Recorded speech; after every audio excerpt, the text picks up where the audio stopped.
Hello बच्चों, चलिए प्रश्न को देखते हैं। प्रश्न है निम्नलिखित में से कौन कौन एपी अर्थात समांतर श्रेणी है। यदि कोई समांतर श्रेणी है तो इसका सार्वंतर ज्ञात कीजिए और इनके तीन और पद लिखिए। हमें दिया गया है श्रेणी 1 की घात 2, 5 की घात 2, 7 की घात 2, 73, इसी प्रकार से आगे चलती रहती है।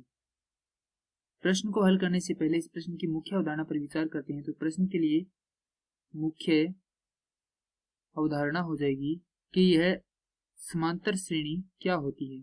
समांतर श्रेणी क्या होती है अर्थात हमें इसकी परिभाषा लिखेंगे तो हम यह बता पाएंगे कि जो श्रेणी दी गई है यह समांतर श्रेणी है या नहीं है। तो इसकी परिभाषा होती है वह अनुक्रम जिसके प्रत्येक दो कर्मागत पदों का अंतर समान रहे तो वह समांतर श्रेणी कहलाती है। अब यदि इसके प्रारूप के बारे में विचार करें तो यह होगी ए प्रथम, द्वितीय, तृतीय पद और इसी प्रकार यह हो जाएगा nवां पद। जो प्रथम पद है हम उसे ए द्वारा निरूपित करते हैं, द्वितीय पद को ए जोड़ डी द्वारा निरूपित करते हैं, तृतीय पद को ए जोड़ 2 डी द्वारा निरूपित करते हैं। इसी प्रकार अन्य पद को हम ए जोड़ n घटाव 1 गुणा में डी द्वारा निरूपित करते हैं। अब यदि हम यहाँ पर यह विचार करें कि डी क्या होता है, डी होता है सार्वंतर। इसे ज्ञात करने के लिए सूत्र होता है ए की घात ए एन घटाव 1वां पद अर्थात जो nवां पद है उसमें से उससे पहले वाला पद घटा देते हैं जहां पर n बराबर 1 नहीं हो सकता। अब यदि हम यहाँ पर n बराबर 2 लेते हैं अर्थात यह कौन सा पद हो जाएगा, द्वितीय पद हो जाएगा। तो उससे पहले वाला पद कौन सा होगा, उससे पहले वाला पद होगा प्रथम पद। अब यदि हम तृतीय पद लेते हैं तो यहाँ पर कौन सा आ जाएगा, द्वितीय पद आ जाएगा। अब हम यहाँ पर दो बार सार्वंतर निकालेंगे। हम यह देखेंगे कि दोनों बार सार्वंतर बराबर है तो यह समांतर श्रेणी होगी। अगर यह सार्वंतर बराबर नहीं है तो यह समांतर श्रेणी नहीं होगी। अगर यह समांतर श्रेणी है तो हम इसके तीन और पद ज्ञात करेंगे।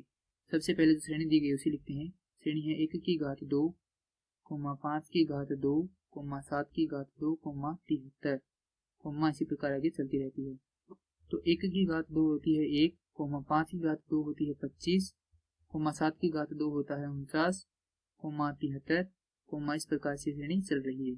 तो यहाँ पर प्रथम पद a बराबर क्या हो जाएगा, प्रथम पद a बराबर हो जाएगा 1। अब हम यहाँ पर सार्वंतर ज्ञात करेंगे। सार्वंतर के लिए देखिए द्वितीय पद का मान है 25 घटाओ प्रथम पद का मान है 1, हल करेंगे तो यह हो जाएगा 24। तृतीय पद का मान है 49 घटाओ द्वितीय पद का मान है 25, घटाएंगे तो यह हो जाएगा 24। ये दोनों बराबर है अतः सार्वंतर इसका क्या है, समान है।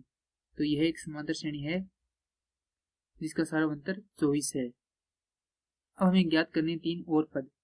तो हमें यहाँ पर श्रेणी में 4 पद दिए गए हैं तो हम 5वां, 6वां और 7वां ये तीन पद ज्ञात कर लेते हैं। इनके लिए सूत्र होता है ए एन बराबर ए जोड़ n घटाव 1 गुणा में डी। यदि हम यहाँ पर n बराबर 5 ले रहे हैं तो जो ए 5 है वह हो जाएगा a जोड़ 5 घटाव 1 गुणा में डी। हल करेंगे तो यह हो जाएगा a जोड़ 4d अर्थात यहाँ पर कौन सा अंक आ रहा है, इससे 1 कम आ रहा है। तो यहाँ पे क्या लिख देंगे a जोड़ 4d। तो यहाँ पे 6 है तो यहाँ पे क्या आएगा a जोड़ 5d। यहाँ पर 7 है तो इसका मतलब यहाँ पे क्या आएगा a जोड़ 6d।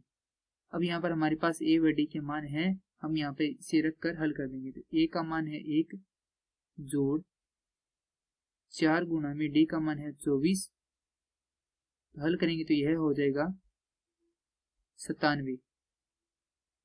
यहाँ पे a का मान है 1 जोड़ 5 गुणा में 24, तो यह हो जाएगा 121। उसके बाद यहाँ पर a का मान है 1 जोड़ 6 गुणा में 24, हल करेंगे तो यह हो जाएगा 145। अतः इस श्रेणी के अन्य तीन पद हो जाएंगे 97, 121, 145। यही हमारे प्रश्न के लिए क्या होंगे, उत्तर होंगे। मैं आशा करता हूँ कि यह प्रश्न आपको समझ में आया होगा। धन्यवाद।